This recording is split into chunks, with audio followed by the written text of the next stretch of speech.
Les gars, hier, je vous ai préparé toute la vidéo de l'actu des Lions de l'Atlas, le deuxième épisode. J'ai tout fait, j'ai tout bien préparé, mais j'ai pas pu vous le sortir parce que Monsieur Hervé Renard, il a sorti la liste du coup directement après. Ah, je sais que c'est un mauvais timing de ma part aussi, mais c'est du travail gâché, j'ai bossé pour rien.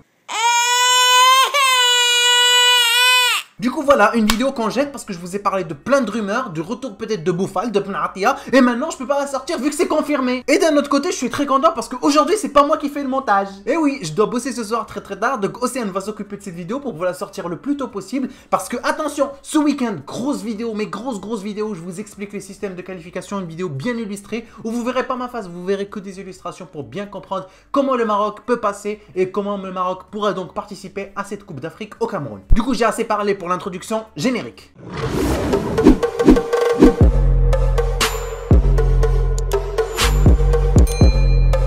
Bienvenue à tous et à toutes dans cette nouvelle vidéo. Je suis vraiment très excité aujourd'hui et très content. Pas parce que je fais pas le montage bien sûr, mais parce qu'on a eu vraiment une très belle liste marocaine. Peut-être une des plus belles après la Coupe du Monde en Russie. Et oui, vous l'avez vu les gars, il y a deux grands retours et je vais directement attaquer ça. Comme ça vous ne crierez pas au putaclic parce qu'il y en a qui regardent pas tout. Oui, je vous ai parlé dans la miniature et dans le titre du retour de Sofiane Boufal et de Ben Atia. Et on va commencer par ça. Du coup Sofiane Boufal les gars, comme vous le savez parfaitement, il a vécu une très grosse période qui a été vraiment compliquée avec l'équipe nationale marocaine. Il n'a pas été convoqué depuis des mois et des mois. Il y en a beaucoup qui pensaient que c'était le facteur sportif qui était du coup à l'origine de ça parce qu'avec Southampton il jouait pas, il a eu une grosse blessure au genou en 2016 et du coup compétitivement parlant il n'était pas présent. Mais Hervé Renard a nié ceci, il a dit qu'il y avait bien des facteurs sportifs mais pas que, il y avait des facteurs comportementaux, il y avait des raisons pour lesquelles il était obligé de le maintenir à l'écart du groupe. Excusez-moi, j'arrive pas à parler. Il le maintenait à l'écart du groupe parce qu'il n'acceptait pas la décision de son coach. Et on l'a bien vu, avec son entraîneur de Southampton, il y a eu un gros clash, il n'a pas joué pendant très longtemps alors qu'il était en parfaite santé. Du coup, Hervé Renard a affirmé que c'était un élément qui pouvait beaucoup apporter, qu'il a sa place avec l'équipe nationale marocaine, mais qu'il attendait de lui de l'exemplarité. Voilà, quand on dit exemplarité, on parle pas juste sur le terrain, sur la pelouse, on parle également dans les vestiaires. J'espère que Boufal a saisi la leçon et j'ai l'impression que c'est le cas vu qu'il sera enfin rappelé. Beaucoup de médias, beaucoup de supporters se sont demandé pourquoi on n'a pas du coup appelé Boufal après l'absence de Hakim Ziyech lors de la double confrontation contre les Comores. Mais sachez les amis que Hervé Renard ne voulait pas l'appeler et lui faire penser que c'était juste une roue de secours, qu'il pouvait l'appeler au cas où un autre joueur n'était pas là. Il voulait bien qu'il comprenne que sa place elle était là, qu'on avait bien besoin de lui et que maintenant qu'on a l'occasion de l'appeler, qu'il a bien compris les règles pour être dans cette équipe nationale, il a sa place. Ensuite la famille Mehdi Ben Atia, Mehdi ou Mehdi Ben Atia comme vous le souhaitez les potos, ou Benassia même si vous n'arrivez pas à dire le tas. Bon, je comprends pas pourquoi les arabes n'arriveraient pas à dire Ben Atia et disent Benassia, mais c'est pas grave. Comme vous le savez les gars, Ben Atia a été absent depuis la Coupe du Monde, il a pris sa retraite internationale, il y a eu un grand débat, il a cru qu'il allait arrêter de jouer avec l'équipe nationale marocaine et ça nous a fait un petit peu mal sachant que au niveau de la défense, on n'était pas super bien après son départ. Nos défenses étaient notre point fort les gars, comme vous le savez l'équipe nationale marocaine est l'équipe qui a encaissé le moins de buts pendant les qualifications de la Coupe du Monde dans tout le monde entier. Et depuis l'absence de Ben Atia, on a commencé à avoir pas mal de brèches. De nombreuses personnes pensaient que l'absence de Ben Atia était due à son comportement, à ses clashs avec le staff.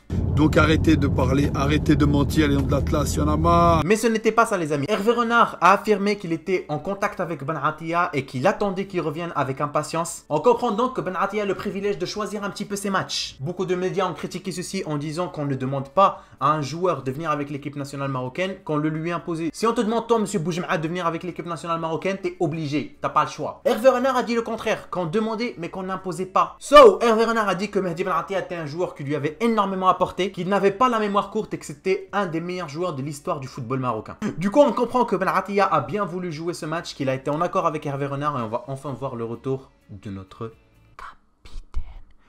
Est-ce que vous voulez de la ASMR? Non, j'arrête.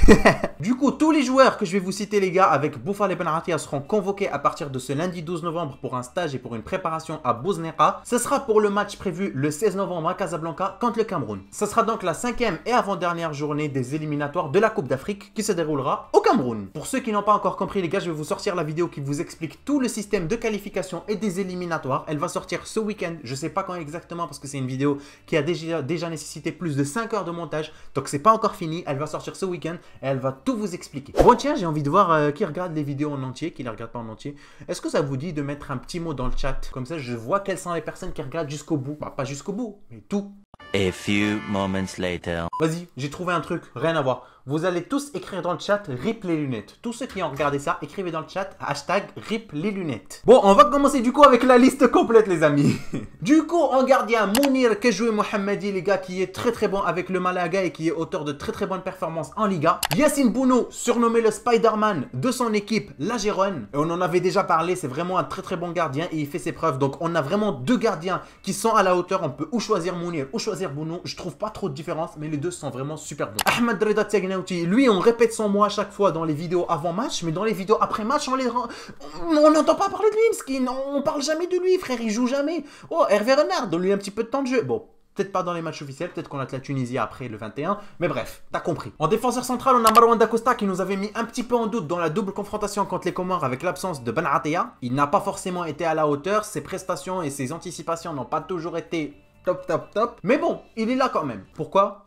Vous pensez à quelqu'un qui est mieux? Je sais pas moi, ou le Hajj.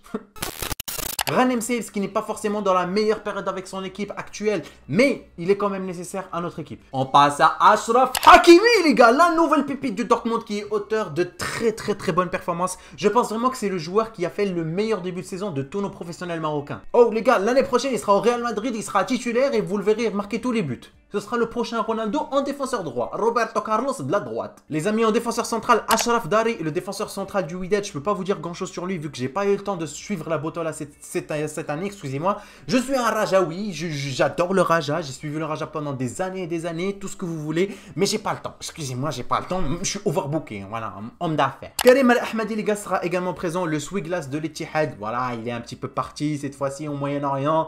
On n'est pas forcément super content parce qu'on sait parce qu'il est parti pour des raisons très footballistiques, pour être très en forme et pour améliorer son niveau bien sûr.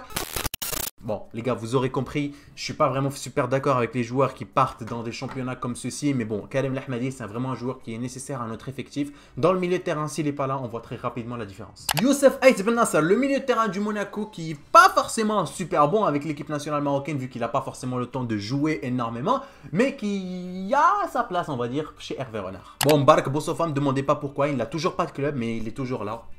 Le gars il a pas de souffle, il fait 2 tours de terrain, c'est bon.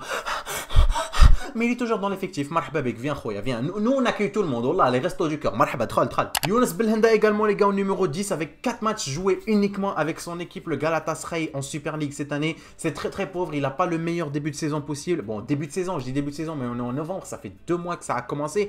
On devrait plutôt voir un petit peu de les joueurs percer, hein, tu vois ce que je veux dire? On devrait voir vraiment les joueurs marocains aller de plus en plus loin. C'est pas le cas de Belhanda, il y a pas mal de rumeurs de transfert peut-être dans le mercato hivernal, on verra bien ce qui va se passer. Mais il fait partie de la liste d'Hervé Renard. Bon, moi je dois commencer à faire vite parce que là ça fait déjà 14 minutes et dans les 14 minutes il y aura 3 minutes de vidéo. Donc Océane elle va bien m'engueuler. Faisal Fajr les gars qui commence à être un habitué de cette liste depuis la CAN 2017 si vous vous souvenez. Il est là, il est présent et on compte sur lui. Amin Harit qui fait son retour les amis, un des joueurs les plus talentueux de cet effectif. Il n'a pas pu être là face aux Comores vu qu'il a été blessé les gars dans la double confrontation juste quelques jours avant. Cette fois-ci il sera là, il sera de retour et j'espère vraiment qu'il fera un très bon duo avec Hakim Ziyech s'ils jouent tous les deux. Oh même pas duo, trio, il y a Bouffalo aussi. Oh là là, c'est pour ça que je suis excité, vous avez vu cette équipe. On a Nordin Amrabat les gars, le guerrier d'Al Nassr sera là dans son couloir droit pour pousser des Camerounais. Bon, on a parlé de Hakim Ziyech, il sera également présent, le maestro de l'Ajax qui est vraiment dans une très belle période avec son équipe, malgré les critiques de certains médias qui n'ont dit que son prix ne dépassait pas 40 millions d'euros, qu'il le verrait très bien à Dortmund, qu'on l'achèterait mais pas pour plus de 40 millions d'euros. Donc voilà, je trouve pas ça une critique. Tu sais combien c'est 40 millions d'euros mon frère? Tu sais combien c'est? Eh, le nom de tacos que tu t'achètes avec 40 millions d'euros? Attendez, je vais aller calculer. 40 millions d'euros, divisé, on va dire que le tacos ça coûte 7 euros. Voilà, ça dépend des régions de la France. Moi je l'achète pour 7,50 € en menu. On va dire 7 euros. Ça fait combien? Allah, là, ça fait beaucoup. Alors ça fait 5 714 285 tacos. On va voir pendant combien de temps vous pouvez manger avec ça. On va dire que vous en mangez 2 par jour. Parce que 3 par jour, ça fait beaucoup, frère. T'en peux plus, tu vas voir le bide à Maradona. Diviser ça par 3. Non, par 2. On va diviser ça par 2 vu qu'on en mange 2 par jour. Alors, du coup, ça vous fait... Ashabé. On va voir combien ça fait en année. Divisé par 365 égale... Ça vous fait 7827 années de tacos, Akhoya. 7827 années de tacos. Je veux être joueur de foot, je te jure. Gros, supposons qu'on vit pratiquement 100 ans. On va diviser par 100. Ok, ça vous fait 78 vies avec tacos il les mettait. Voilà, tout frais payé, 78 vies. Et ça, c'est Hakim Ziyech. Tu prends Hakim Ziyech, tu le découpes, tu nourris 78 personnes de ta famille, toute leur vie de tacos par jour. Oh, franchement, dites-moi si c'est pas le... si c'est pas une bonne affaire. Ensuite, les amis, on a Ayoub El Kaabi qui fait partie de la liste des Hervé Renard, mais le joueur chinois, bon, je dis chinois parce qu'il joue en Chine, mais il est marocain, vous avez compris, il s'est blessé dans le dernier match de son équipe. Du coup, comme vous le savez, les gars, il joue avec le Hebei China Fortune. Ils ont joué contre Guangzhou pour la 17e journée du championnat chinois. Il est sorti sous blessure, on l'a porté, donc on n'a pas encore des nouvelles, on ne sait pas encore si ça va durer ou pas, mais ça vient de se dérouler après du coup l'affichage de la liste d'Hervé Renard. Peut-être qu'il sera absent, peut-être pas, on verra ça. Ensuite les gars, Khalid Boutaïeb, pour rester dans le thème des BU, me demandez pas pourquoi il est là, moi non plus j'en sais rien, sachant qu'on a vraiment plein d'autres attaquants derrière. Vous allez voir, il y a un nouveau qui va faire sa première apparition avec les rouges. Maintenant on va s'appeler les rouges. Eux ils s'appellent les bleus, nous on s'appelle les rouges, ya Allah. Walid Azaro, les amis, va faire sa deuxième apparition d'affilée avec les joueurs marocains. Il n'a pas vraiment fait ses preuves, mais il n'a pas eu beaucoup de temps de jeu. On verra ça contre le Cameroun. Même si je pense pas qu'il va rentrer titulaire. Voilà. Vous allez voir, il va encore nous rentrer Boutaïeb et Al-Nasser. Et Allah. Centre tête, c'est bon, on n'a pas de pied, nous. On a juste la tête, ça fait baraka. Nasser Mazraoui, les potos, va enfin pouvoir être là. Souvenez-vous, il a été blessé pour la dernière double confrontation comme Hakim Ziyech. On dirait qu'ils se sont fait un petit deal. Ils se sont dit, ouais, au lieu d'aller jusqu'au là, c'est à l'autre bout du monde. On fait genre on est blessé, on se tape des petits chichas tranquilles. Non, cette fois-ci, les deux ils sont présents dans un match très important contre le Cameroun. Et il va peut-être évoluer pour la première fois en tant que défenseur droit titulaire avec l'équipe nationale marocaine. Un poste qui est important vu que Mendil est absent, les amis. Oui, Mendil a été blessé avec son équipe Schalke et on n'a pas de défenseur gauche. Hakimi va donc être obligé de jouer en défenseur gauche. Donc peut-être un Mazraoui ou un Dirar. On verra bien. Nabil Dirar est en très mauvaise période avec le Fenerbahçe. Il s'était blessé, vous vous souvenez, lors du match contre les Comores à Casablanca lors de la première période. Parce que justement, j'avais dit qu'il n'avait pas de compétitivité, qu'il n'avait pas joué depuis longtemps et que c'était vraiment risqué de le faire jouer comme ça. Il s'est blessé, il est sorti, il nous a coûté un changement et en plus de ça, il revient. Ouais, starfallah, moi aussi, je vais faire Nabil Dirar. Wallah. On a parlé de Youssef Nasseri, il sera également présent, les amis. Il a quand même été irréprochable pour moi dans la double confrontation contre les Comores. C'était un joueur qui a fait énormément d'efforts. Il ne s'est pas arrêté et j'espère vraiment qu'il va pouvoir faire le taf cette fois-ci. Je vous ai parlé d'un nouvel attaquant, les gars. Il s'agit de Oussama Idrissi. C'est un nouveau joueur qui nous vient tout droit de la Hollande. Il a représenté les Pays-Bas dans les catégories espoirs et il a enfin fait son choix de représenter l'équipe nationale marocaine. Voilà, vous savez ce qu'on dit, eux ils sèment, nous on récolte. C'est un très bon attaquant, les amis. Il joue au AZ Alkmaar en Eredivisie. Il a marqué, il me semble, 6 ou 7 buts cette saison, donc c'est déjà pas mal. Et il va faire sa première apparition avec l'équipe nationale marocaine. Peut-être qu'on le verra en tant que titulaire, ça m'étonnerait vu que c'est sa première apparition. Après, c'est à Hervé Renard de faire son choix. Moi, je ne suis là que pour commenter les faits et critiquer et casser si tu fais de la merde. Je te vois, je te vois. Abdellah Hafadi. Abdellah Hafidi, c'est quoi? C'est qui lui?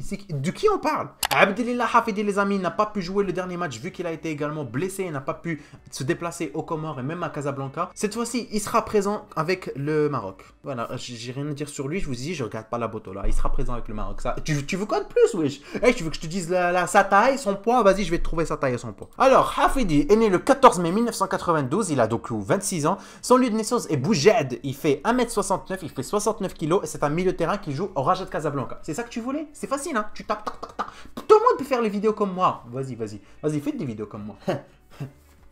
Non, s'il vous plaît. S'il vous plaît, je vais être tout seul. Et on finit, les amis, avec Walid El-Hajjam, le défenseur droit d'Amiens, qui sera là du coup pour consolider ce couloir-là avec Achraf Hakimi, etc. et tous les autres joueurs défenseurs droits. Bref, on va venir du fait qu'il y ait plein de joueurs dans le même poste. On va en parler à la fin de la vidéo. Mais il sera également présent. Il joue à Amiens. Il est souvent titulaire et il joue très bien. Donc, il va pouvoir peut-être faire le taf s'il y a un absent. Alors, du coup, les gars, je vais vous donner vite fait mon avis vu que ça fait déjà 23 minutes que je tourne. Oh là, elle va me tuer. Franchement, je pense qu'il faudrait sérieusement commencer à trouver un défenseur gauche. Même si c'est un joueur super jeune. On a Mendil, mais on n'a que Mendil. C'est ça le souci. On a certes un Hakimi qui peut évoluer dans les deux couloirs. Mais là, par exemple, si Hakimi est blessé, on se retrouve dans une grosse merde. Tu vois ce que je veux dire? On sera obligé d'évoluer en 3 défenseurs au lieu de jouer en 4 défenseurs avec nos tactiques normales. Je sais pas où est-ce que Lazare il a disparu, frérot. Il était super bon celui-là. Et oui, du coup, il faut trouver vraiment des joueurs qui correspondent au bon poste. Parce qu'il y en a marre de faire jouer Nasseri en attaquant gauche. C'est pas son poste, tu vois. Et je pense que le truc, c'est qu'il faudrait vraiment prendre d'autres joueurs et investir sur de nouveaux jeunes, investir, vraiment les former parce qu'on en a besoin pour le futur. Si vous n'avez pas trop compris ce que je veux dire, par exemple en défenseur droit, on a Hajjam, Dirar, Mazraoui et Hakimi, 4 joueurs pour le même poste. 4. C'est énorme. Je suis d'accord avec vous. Vous avez peut-être un Mazraoui qui peut évoluer en tant qu'attaquant droit parce qu'il a marqué déjà plusieurs fois dans sa carrière contre le Bayern. On s'en souvient bien, c'était beau. On a un Hakimi qui peut jouer à gauche. Je suis d'accord avec vous. Mais il faudrait vraiment trouver des joueurs qui sont au bon poste. Prendre 2 joueurs par poste, ça suffit amplement. Et oui, vous voyez, je vous dis pas n'importe quoi parce que pour le poste de BU, on a exactement le même souci. On a 4 BU, les gars. On a Idrissi qui joue à AZ Alkmaar. On a Boutaïeb. On a Nasseri et on a le Kabi. 4 attaquants pour le même poste, gros. Et on a toujours un souci dans ce poste. C'est un truc de fou quand même. On va parler sérieusement pour la fin de la vidéo. Je pense qu'il y a encore quelque chose à corriger dans notre effectif. Certes, vraiment, cette fois-ci, on a vraiment une liste qui est juste superbe. On a vraiment des joueurs très très talentueux qui se connaissent entre eux. Et ça, c'est vraiment super important. Après, je trouve qu'il y a quand même des surprises à chaque fois dans la liste d'Hervé Renard. Et j'aimerais bien juste qu'on puisse s'attendre à chaque fois à la même liste. Que peut-être qu'il y ait 1 ou 2 joueurs qui changent. Mais là, il y en a vraiment beaucoup qui arrivent d'un coup. Il y en a beaucoup qui reviennent aussi d'un coup. Je voudrais vraiment qu'on trouve une régularité dans notre effectif et ça va vraiment beaucoup nous aider parce que vous savez les gars, la compréhension entre les joueurs, l'entente, ça fait vraiment partie de la psychologie pour les matchs afin que ça se déroule au mieux. Il faut vraiment faire attention à Cameroun, c'est une très très bonne équipe. Seedorf, il est vraiment convaincu de gagner ce match. Ouais, parce que si vous ne savez pas, c'est Clarence Seedorf, l'entraîneur du Milan, l'ancien joueur du Milan, c'est lui qui va entraîner le Cameroun contre le Maroc. Il faut vraiment faire attention, certes c'est chez nous, mais on n'est pas dans la meilleure période aussi, il faut faire attention. Ah, les 2 confrontations contre les Comores, c'était archi pété. Bref, je vais revenir sur ça dans la vidéo qui va sortir ce week-end où je vous explique les qualifications, etc.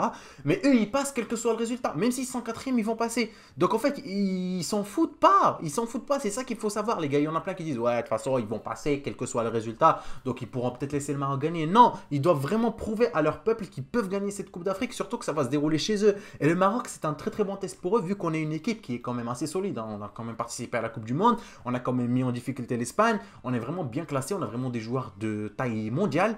Donc il y a vraiment moyen qui veut juste montrer à leur peuple et à leur nation qui sont pas des merdes quoi. Après je vais faire attention à ce que je dis parce que eux aussi parlent français donc voilà, j'ai pas envie qu'il y ait tous les Camerounais qui débarquent sur ma chaîne comme l'ont fait les Comoriens. Et on reste entre Marocains, si vous voulez venir, venez, il n'y a pas de souci, mais on vous fera une vidéo spéciale, d'accord? Ça vous va comme ça? Allez, prenez bien soin de vous.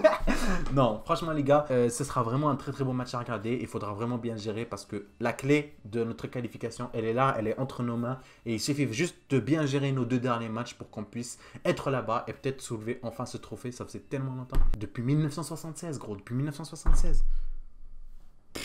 On n'avait même pas prévu de me mettre au monde. Bref, prenez bien soin de vous les gars. C'était Abdel. Je vous donne rendez-vous ce week-end. Vidéo très très importante. Si t'es pas là, si tu mets pas un like, crois-moi, si tu mets pas un like, je te banne de la chaîne, tu peux plus rien voir. Non, je peux pas faire ça, mais j'essaierai de le faire. Allez, prenez bien soin de vous les amis. C'était Abdel. Ciao.